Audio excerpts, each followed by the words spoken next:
Welcome to HFY Want channel. Real stories, real feelings. If you feel something today, stay with us. My alien roommate entered mating season too soon and ruined my entire life. The night the city sirens screamed, Ethan Cole knew something was wrong in his apartment. The lights flickered. The air felt thick, like a storm was trapped inside the room. And from the hallway came a low humming sound, slow and deep, like a giant heart beating. Ethan stood still. He held his breath. The humming stopped. Then his alien roommate spoke from the dark. "Ethan," Zyrak said softly, "there is a problem." That was how it started. That was the moment Ethan's normal human life ended forever. 3 months earlier, Ethan's biggest worry was rent. He worked night shifts at a delivery warehouse and slept during the day. Life was boring but safe. Then the government announced the Alien Exchange Program. One alien. One human home. Peace, learning, and shared rent. Ethan signed up because the pay was good. That was how Zyrak came into his life.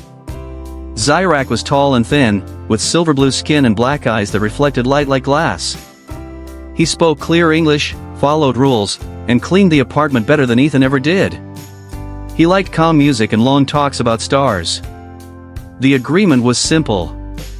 No weapons. No secrets. No alien biological events inside human housing. Zyrak agreed. He smiled. That smile would haunt Ethan later. At first, everything was fine. Zyrak worked at the science center. Ethan worked nights.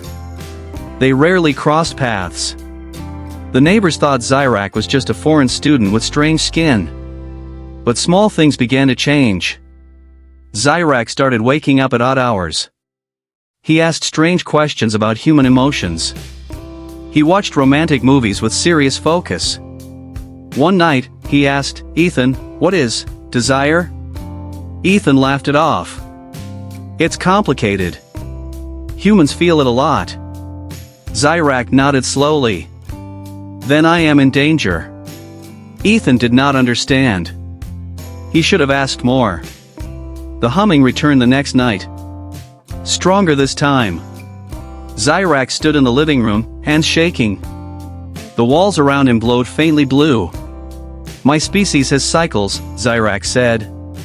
"Mating season is near." Ethan froze. "Near? Like, how near?" Zyrak looked at the calendar. According to Earth time, it began yesterday. The floor cracked. Ethan shouted, "You said no biological events."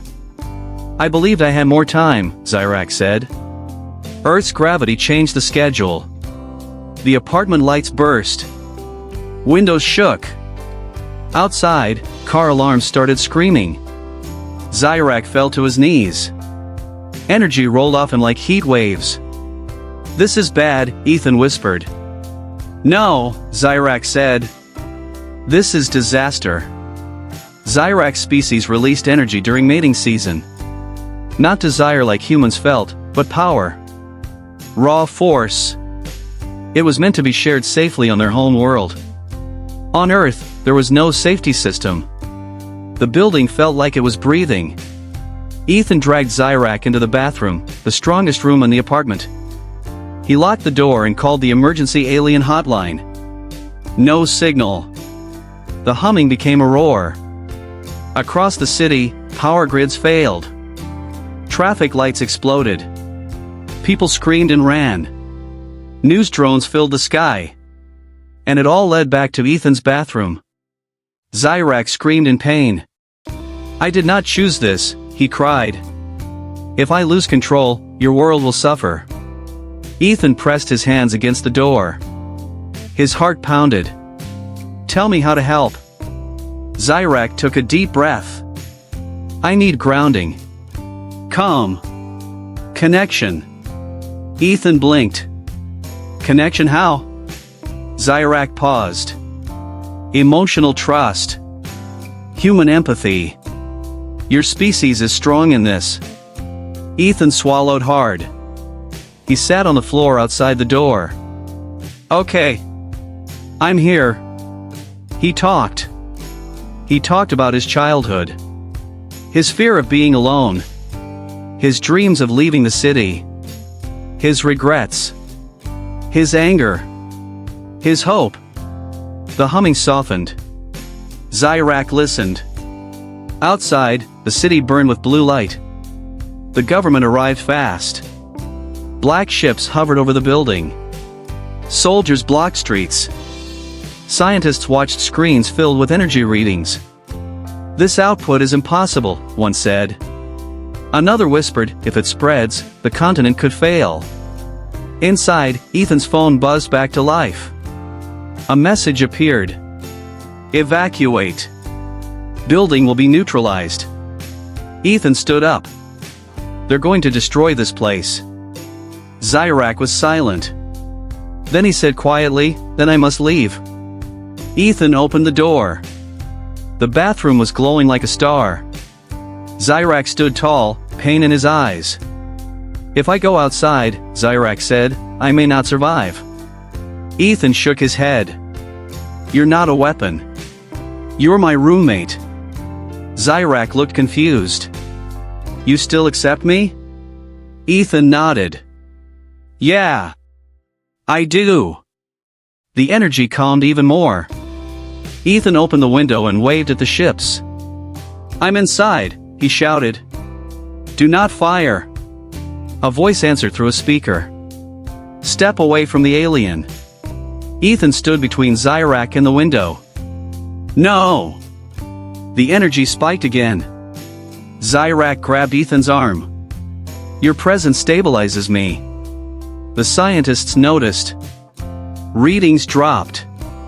Wait, one said. The human is acting as a regulator. The order to fire stopped. They gave Ethan a choice. Stay and help control the event. Or leave and let them handle it their way. Ethan did not hesitate. I stay. For 3 days, Ethan did not sleep. He talked, listened, laughed, and cried with Zyrak. They shared memories. Fear faded into trust. Slowly, the energy faded. The mating season ended. The city survived. But Ethan's life was over. The media called him the human anchor. The government took his job, his apartment, and his privacy. He was moved to a secure facility with Zyrak. Scientists studied them day and night. Zyrak survived, but changed. So much damage, Zyrak said one night. I ruined your life. Ethan smiled weakly. You didn't ruin it. You just changed it. Outside the window, stars shone brighter than before. Months later, Earth signed a new treaty. Human empathy was now listed as a planetary defense resource. Ethan became a trainer. He taught humans how to connect, how to calm alien minds, how to listen. Zyrak became a symbol of trust. They still live together. Different place. Stronger walls. No secrets. No lies. One night, Zyrak looked at the calendar and frowned. Ethan, he said slowly, according to my calculations. Ethan sighed. Please don't say it. The next mating season will arrive early again. Ethan stared at the ceiling. Somewhere in the distance, sirens began to warm up. And Ethan realized something important. Saving the world once was an accident. Saving it again might be his job. More feelings are coming. Like, subscribe, and don't miss them.